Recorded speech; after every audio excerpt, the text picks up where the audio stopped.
Hi, I'm Tamara Monosoff, and I'm the founder of mominvented.com and my new mentoring and training website, tamaramonosoff.com. If you have a product idea that you're thinking about bringing to market, most likely one of the questions that you have is, how do I protect it?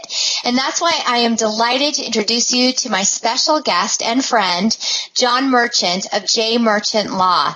John is not only an intellectual property attorney, but also a business law attorney. John, thank you so much for joining us today.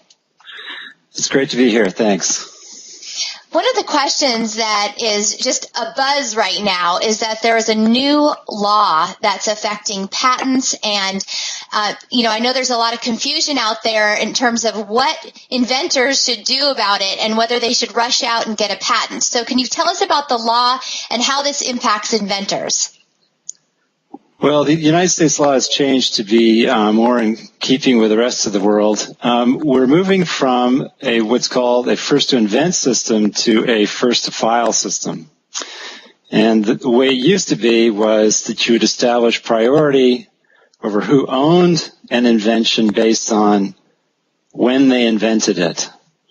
So, for example, if someone invented something prior to another person, but filed after that other person, they could still prove that they own the invention because they invented it first. Now we've moved to a first-to-file system. So that means that two inventors invent the same invention at the same, or around about the same time, the first person to file the patent will own the patent rights for that invention.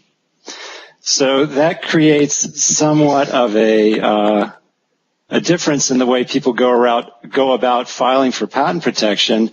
They often feel like they can't wait to file. They need to file in order to establish priorities, so they file as soon as they can. So that's the difference.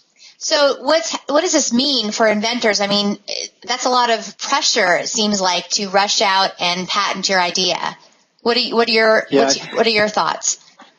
Well, generally speaking, you need to determine a couple of things, in my opinion, as to before you go out and file a patent. One, do I really have an invention that speaks to the value of the product in the marketplace?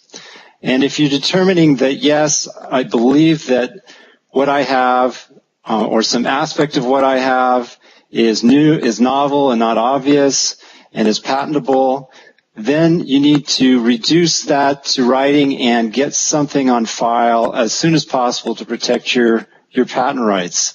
But you shouldn't jump the gun. You definitely need to determine, just what you have and provide the right amount of description for what you have before you can, obtain a patent right. So you have to think carefully, but it does create some pressure to file something sooner than before. As a business owner myself, one of the things that I advise others is that they should wait until their product, they've done their market research to make sure that they've really incorporated all of the things that they want into their product before they rush out and get a patent. And so this is a little bit conflictual in the sense that, now the federal laws are saying to the first to file, and yet I don't know that it does inventors a real service if they put something out there that is then there, and then they change their product so dramatically that it doesn't match up with what they filed. What do you think about this? Well, that's been one of the major criticisms of the new law, in that the argument is that it's going to hurt the smaller inventors, because they simply can't afford to go out and file patent applications on things that they're not sure they're going to bring to market. And so it does create some advantage for bigger companies that have big legal departments and a lot of money to spend on this kind of thing to go out and file. Now, there are certain techniques, certain things you can do to keep your costs low. If you feel like you have something that's patentable and you've got it to the point where you feel like you can describe it thoroughly, you can file what's called a provisional patent application, and provisional patent applications are less expensive to file. They simply create a placeholder. They're never read.